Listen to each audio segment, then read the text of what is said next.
Vamos abrir, irmãos, as nossas Bíblias para 1 Coríntios, capítulo 15, versículo 51. Assim está dito. Todos entraram? Amém. Assim está dito.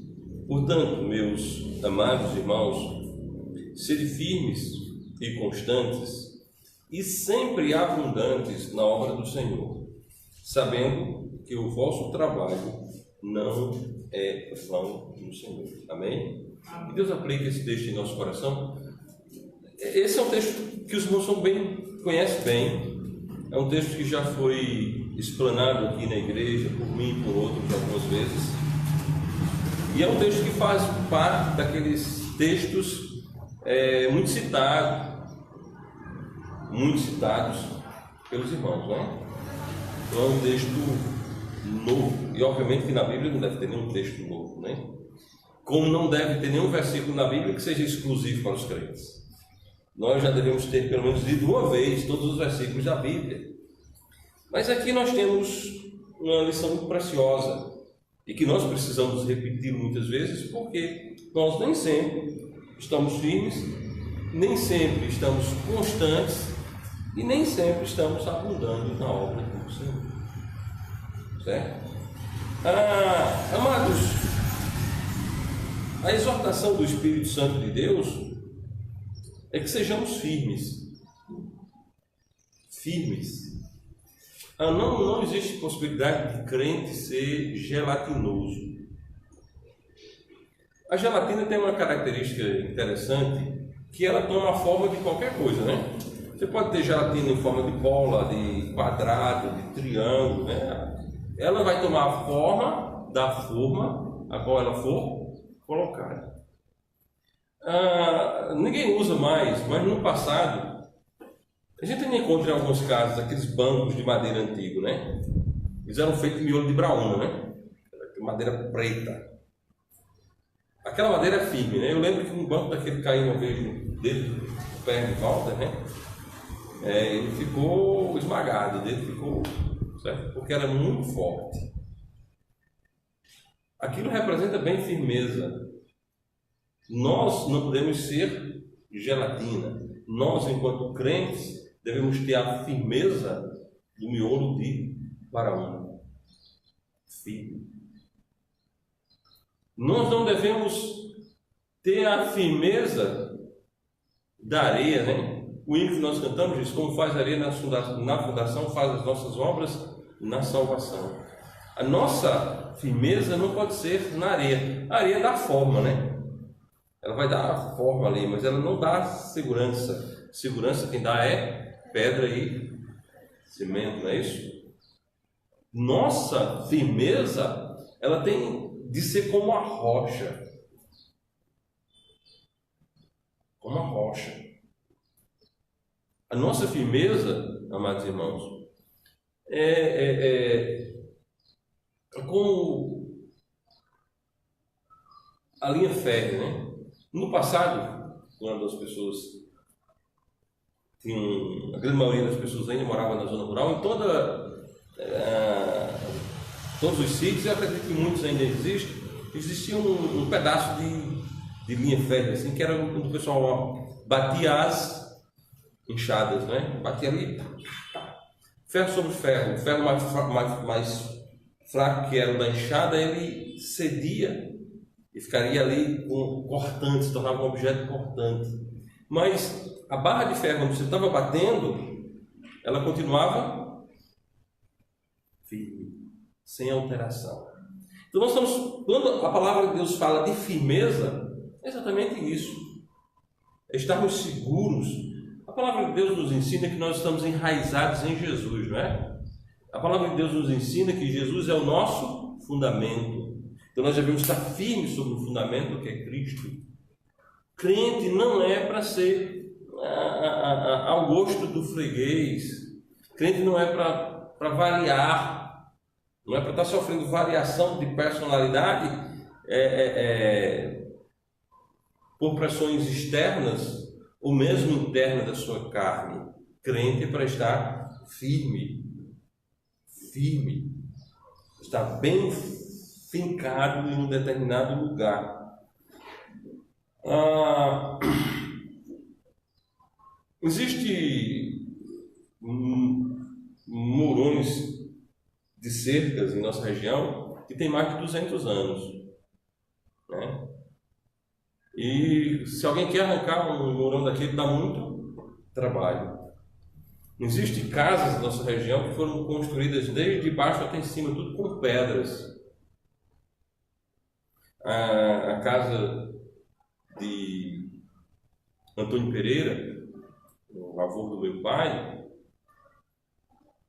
pai da minha avó materna, foi construída há muitos anos atrás. Não foi no século XX, foi no século XIX. E ela está lá. E acredito que ela vai ficar lá por mais 100, 200. Não tem uma pedra caindo. Está lá. Firme. O crente tem que ser assim, firme. Certo? Quando eu era pequeno, andando com meu pai lá nesse sítio, ele me mostrou alguns morões que tinham sido colocados pelo velho Antônio Pereira. Foram bem fixados no chão, né? Firme. Um crente é alguém para ser firme.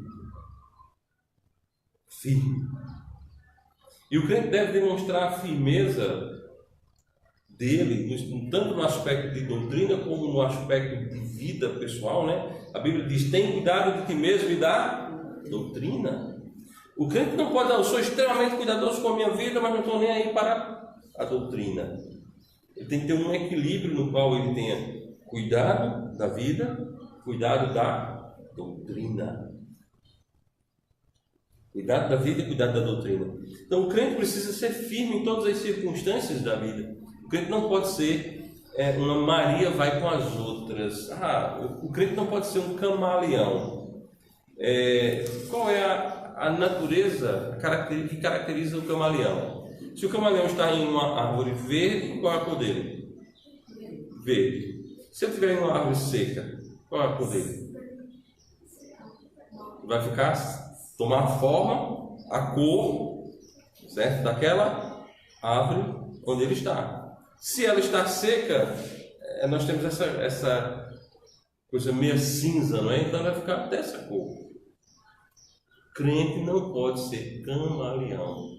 Na igreja eu sou santarrão. Na rua, na escola, eu sou qualquer uma outra coisa. Eu tomo a forma do ambiente onde eu estou. Eu estou no trabalho, eu sou igual aos camaradas do trabalho. Eu estou na igreja, eu sou igual aos camaradas da igreja. Eu estou na escola, eu sou igual aos camaradas da escola. Eu estou na igreja, eu sou igual aos camaradas da igreja. Isso, além de não ser firmeza, tem um outro nomezinho, que é a hipocrisia. A hipocrisia. Você está enganando a quem? Está enganando a Jesus ou está se enganando? Ou está enganando os do mundo? Então o crente precisa ter firmeza de doutrina, firmeza de caráter, para a honra e glória de Deus. Agora, como eu sempre digo, eu estou falando aos crentes. Aos crentes. Se a pessoa não tem certeza de salvação, bom, obviamente que ele não pode ter firmeza. Fogo queima, não é? Mas não é firme. Parou para prestar atenção no fogo? Ele queima, mas ele não é firme. Ele é assim, né? Ele vai para onde o vento. Você faz um fogo aqui, não vem vento, ele está para cima. Bateu no vento, ele não tem firmeza. Ele vai para qualquer lado. Do lado que o vento bater, ele vai. Então, como é que é um filho do inferno, ou seja, alguém que está dotado dos atributos de condenação ao inferno, de condenado ao inferno, essa pessoa vai ser firme? Agora, quando os salvos vão morar onde na eternidade? no céu, né? A palavra de Deus fala-nos da santa cidade. E quando a palavra de Deus descreve a santa cidade, ela descreve que ela tem os fundamentos. Alguém que tem fundamento é firme. Está fundado sobre algo. Tem fundamento, então é firme. Então, do mesmo jeito que o crente que está capacitado pelo sangue de Jesus a entrar no céu, ele vai para um lugar firme. Então, ele tem que ser firme. O incrédulo, o não crente, o perdido, ele vai para onde? Para o inferno. O inferno é um lugar de chama, de fogo. Certo?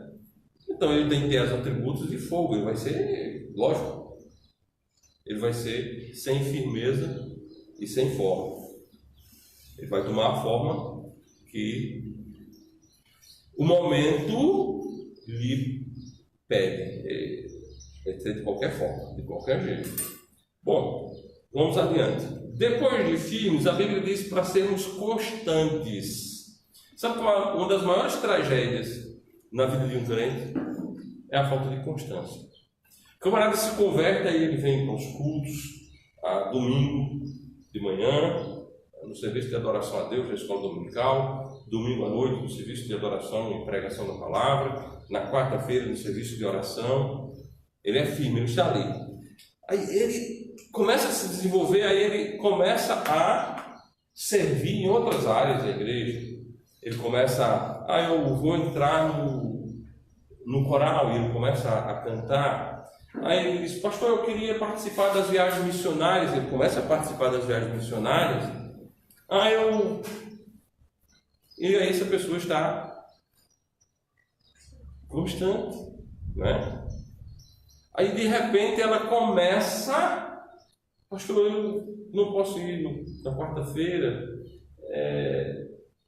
mas irmãos, eu gostava tanto quando eu vinha na escola dominical. Isso é... Agora vamos pensar de uma outra forma. Aí eu me converti, adentrei a igreja, fui biblicamente batizado, participo de todos os trabalhos, recebo a atribuição de ser professor da escola dominical. E participo de todos. Aí passa o tempo, pastor, eu não queria mais não, porque dá tanto trabalho, eu não tenho tempo. Quando isso acontece, as pessoas começam a descer. Eu já vi gente aqui na nossa igreja mesmo que tinha bastante firmeza e constância, e de repente, eu não posso fazer isso mais, eu não posso participar disso, eu não posso. E agora não está participando de coisa nenhuma, a não ser de coisas que não agradam ao Senhor. Então, uma das maiores tragédias na vida de um crente é perder a constância. Quando você perde a constância, você entra em uma fase de decadência espiritual. Você entra em uma fase de decadência espiritual, você começa a cair. Só que é uma queda muito perigosa, porque é uma queda em pé. Ou seja, você está caído, mas as pessoas que olham para você, e até você mesmo pensa que você está firme. Só que você está no chão. Só que você não percebeu ainda que ia cair. Não, mas eu não vou na igreja de vez em quando. Eu não vou na igreja no domingo de noite. É uma maravilha a gente vir na igreja no domingo de noite. Graças a Deus que nós vemos na igreja no domingo de noite. Mas, irmãos, é muito pouco para um crente, ou não? Em uma igreja batista, a gente já organizamos os serviços de adoração a ponto de quê? De não haver uma interferência absolutamente em nada na vida das pessoas do que diz respeito a tempo. A tempo. Por quê? É muito pouco tempo o tempo que nós vamos para a igreja, ou não? 1h30 na quarta-feira, 3 horas no domingo. Aí foi 4h30.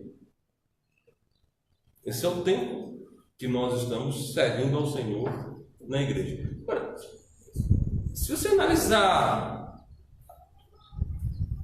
se você somar o tempo de vezes que você passa o dedo no celular, vai dar mais tempo do que isso. Eu não estou falando do tempo que você lê mensagem, manda mensagem, responde. Eu estou falando daquele tempo que a pessoa fica só assim, só... Vai dar mais tempo. Então, amados irmãos, há uma necessidade de sermos constantes na obra do Senhor. Eis-me aqui, usa-me, Senhor. Amados, não há nada mais importante do que a obra de Deus. Alguém? Talvez um dos homens mais importantes da história tenha sido Abraão Lincoln, um homem admirado por muitos. Mas o que ele fez enquanto presidente americano já ficou para trás, ou não? Agora, quando chegaram para ele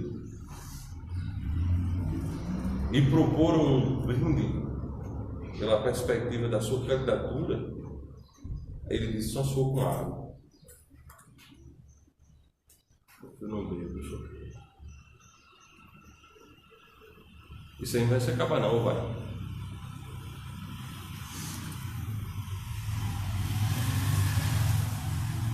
Quando alguém de forma debochada foi tripudiar dele, perguntando qual era o legado da religião dele para a raça humana, ele disse: liberdade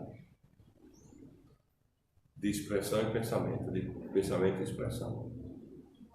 Só existe liberdade de pensar e de falar no mundo porque isso foi um presente dos batistas para o mundo, ou não?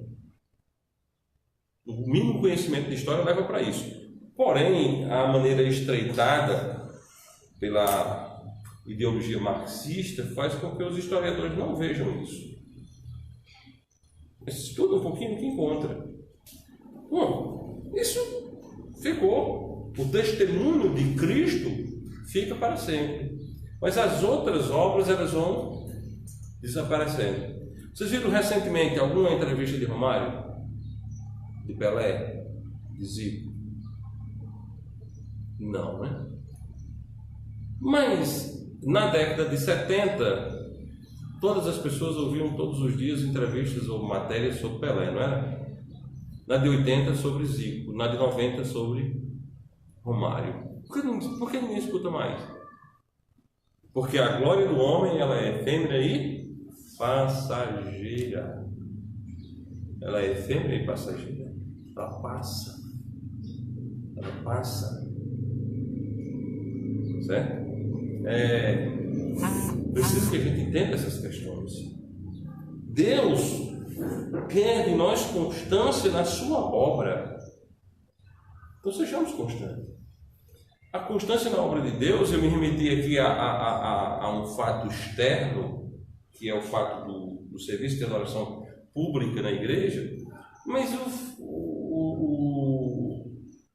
a constância começa em casa, na leitura, na oração, no envolvimento, no acompanhamento pré-sono dos filhos, com o versículo, com a oração. Porque servir a Deus passa necessariamente pelo nosso serviço prestado dentro do nosso lar. Uma das frases tristes que eu vi da boca de uma pessoa crente foi o seguinte: todos os filhos no mundo. E a pessoa disse: mas eu levava eles para a igreja. Verdade que quando o pai não ia deixar de carro, nenhum entrava, ficavam os três na calçada. Quando o pai ia deixar de carro, os três entravam na igreja. Quando iam a pé, ficavam os três na calçada da igreja. Mas mesmo assim, a pessoa disse: eu criei na igreja. Criar na igreja é uma expressão que nós não encontramos nas Escrituras. Nós não encontramos a expressão criar na igreja, né? A expressão que tem na Bíblia é outra. É outra expressão, é outra colocação. E aí, obviamente, que passa pela igreja, mas não é assim, certo? Não é.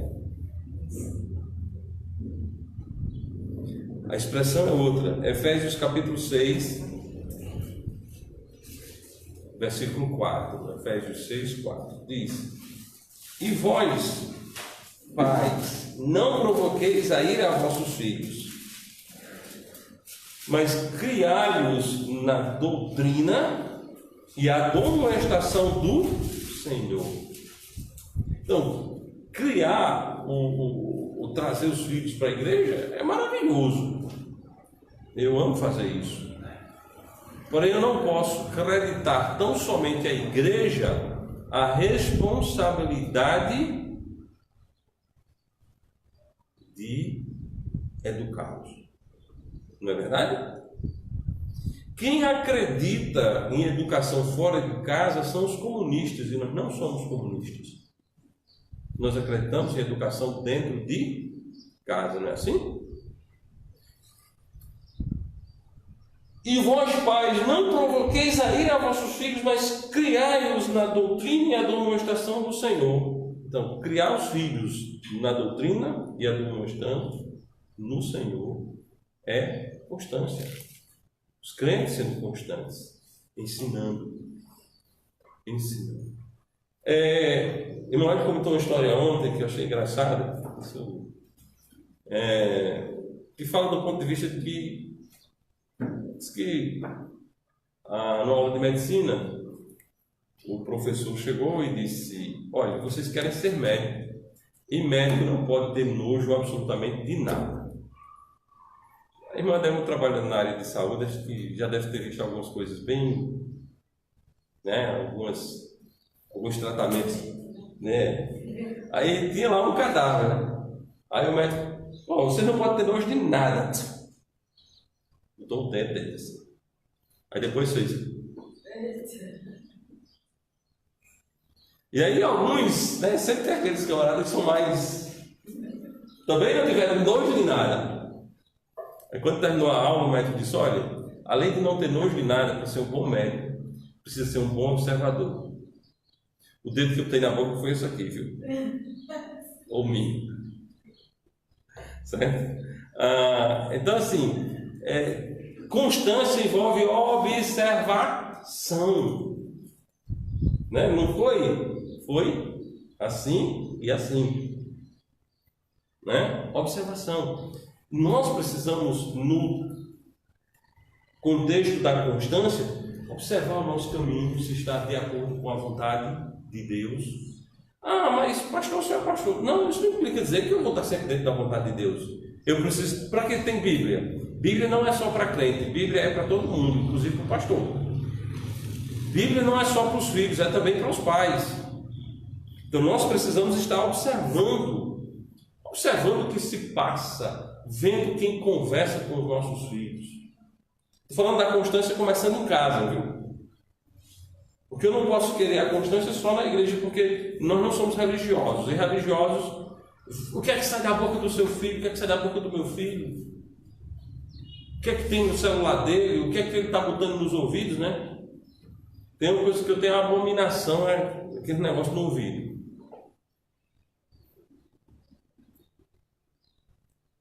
Quando um guri, o Samuel, bota o troço no ouvido, eu vou lá e olho. Porque provavelmente, quando estão botando as coisas no ouvido, é que não querem que o responsável veja. Certo? Aí empurra coisa que não deve na cabeça. E a cabeça é para ser preservada para a glória de Deus. Ou não? A minha cabeça, a sua cabeça, é para ouvir coisas, para entrar nela, coisas boas, coisas agradáveis ao Senhor, coisas que sejam do agrado do Senhor. E não aquilo que tem dentro da cabeça de camarão. Eu tenho dito isso aqui, né? Ninguém, quando trata de camarão, não sei por que a pessoa não come com a cabeça. Quando Jesus Cristo escolheu um animal para comparar os seus, ele disse que éramos como ovelhas. Certo? Então nós devemos ter muito cuidado. Observa. Porque eu preciso ser constante na educação dos meus filhos. Porque se eu não educo os meus filhos, como eu pretendo educar uma igreja? Isso é uma norma, não é? Não é uma norma das Escrituras? É uma norma das Escrituras. Então, constância começa em casa, com as orações. Disse que Charles Spurgeon estava preparando-se para uma mensagem e ele mandou o irmão orar. O irmão orou 45 minutos. Aí ele foi, num tom de brincadeira, disse: irmão, tem mais alguma coisa a pedir a Deus? Aí ele orou mais 15 minutos. Quando disse amém, aí eu queria uma parte, né? Aí o pastor disse: irmão está com as suas orações atrasadas, faça isso em casa. Faça isso em casa. Então eu preciso ter meu tempo de oração, você precisa ter, nesse contexto de constância, oração, cuidado, leitura, estudo, estudando para servir. Estudando para servir.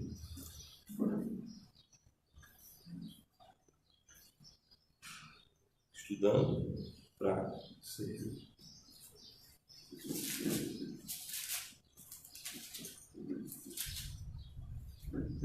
Não podemos ficar assim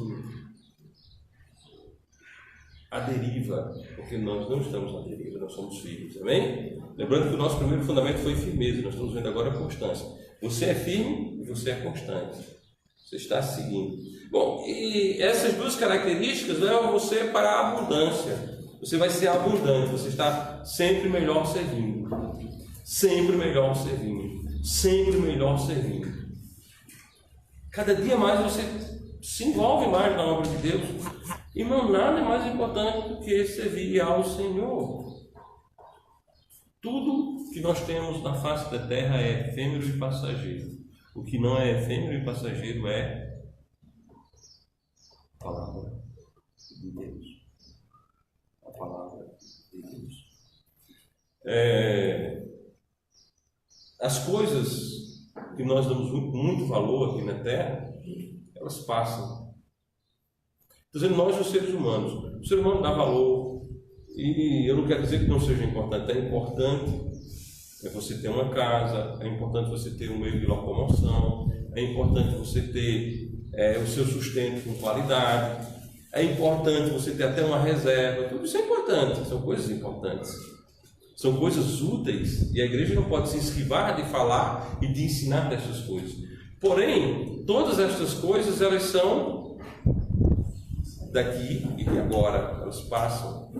E você não vai se apresentar perante o Senhor com elas ou por elas. Se fosse assim, quem estaria na glória não seria Lázaro, o mendigo, e sim o rico, que vivia regalado esplendidamente. Nós devemos ter muito cuidado nisso, para servirmos ao Senhor, irmãos, sempre abundando. Eis-me aqui, Senhor. Amados, quantas pessoas perdidas não passam na nossa vida? Quantas pessoas perdidas não passam por nós durante uma semana? Obviamente isso não é uma conta exata. Para uns um número maior, para outros um número menor. Mas com certeza todos nós convivemos semanalmente com mais de 50 pessoas perdidas, não? E nós falamos de Cristo para quantas delas? Um número infelizmente muito resumido, não é? Um número muito resumido. E nós deveríamos, nessa perspectiva de abundância, termos um desafio a ser alcançado, um objetivo a ser alcançado, é falarmos de Cristo para todas as pessoas que convivem conosco. Todas as pessoas que passam na nossa vida devem ouvir de nossa boca o Evangelho Santo e Eterno de Cristo Jesus. Agora, uma pessoa que não é firme, uma pessoa que não é constante e uma pessoa que não está abundando na obra do Senhor, dificilmente vai fazer isso. Dificilmente, se nós não tivermos em nossa vida essas características, nós vamos nos preocupar com a alma das pessoas. Nós vamos nos preocupar em levar o Evangelho às pessoas. Nós queremos a satisfação da nossa carne como qualquer outro ser humano. Se eu não estou firme, eu quero a satisfação da minha carne. Se eu não sou constante, eu quero a satisfação da minha carne. Se eu não estou crescendo, é porque eu quero a satisfação da minha carne. E quando nós estamos satisfazendo a nossa carne, nós não estamos agradando ao Senhor. Porque a maneira de agradarmos ao Senhor é andar em espírito e não cumprir a vontade da carne. Quando nós andamos em espírito, nós sufocamos a vontade da carne. Quando nós estamos verdadeiramente ouvindo o que a palavra de Deus nos diz, quando nós estamos cheios da palavra de Deus, nós não andaremos na carne. Isso não implica dizer que o diabo não venha nos tentar e que a carne não venha instigar a tentação. Mas o Espírito que em nós habita nos direciona a vencermos a tentação. Não é assim? Portanto, meus irmãos, que nós possamos abundar no Senhor. E na última sentença do texto diz: sabendo que o vosso trabalho não é vão no Senhor. Sabendo que o vosso trabalho não é vão no Senhor. O trabalho secular, ele tem um fim. O nosso sustento, o sustento da obra de Deus e o sustento de algum irmão em Cristo ou da família. Porém, o trabalho no Senhor, ele tem validade eterna. Quando nós pregamos para as pessoas e as mesmas se convertem, elas serão galardões eternos no céu. Quando nós pregamos para as pessoas e as mesmas rejeitam o Evangelho Santo de Cristo Jesus, nós estamos livres do seu sangue, não seremos acusados. Aquelas pessoas que passam na nossa vida e nós não falamos de Cristo, quando chegarem no inferno, mas por que o crente não me avisou? Por que o crente não me avisou? Se você avisou, bem que o crente disse. Bem que o crente disse. Então, o crente bíblico é aquele camarada que avisa do perigo da condenação. O crente bíblico é aquele camarada que avisa que há um grande perigo. E esse grande perigo é a eterna condenação, a separação eterna de Deus. Você já se imaginou separado de todas as pessoas que você ama? Por um período de tempo, você ser tirado do seu convívio familiar, de tudo aquilo que você gosta, e ser colocado recluso em um pequeno quarto. Isso, pensando assim, dá até uma certa angústia, né, no coração. Agora imagine uma pessoa separada de Deus, a eternidade, dentro do lago de fogo e enxofre. É para lá que estão indo os nossos parentes e os nossos amigos que não conhecem a Jesus como o único e todo suficiente Salvador. Não é que não conhece a igreja de Cristo, não é que não conhece Jesus, a pessoa de Jesus Cristo, que eles não tiveram os seus pecados lavados pelo próprio Cristo com sangue que o mesmo derramou na cruz do Calvário.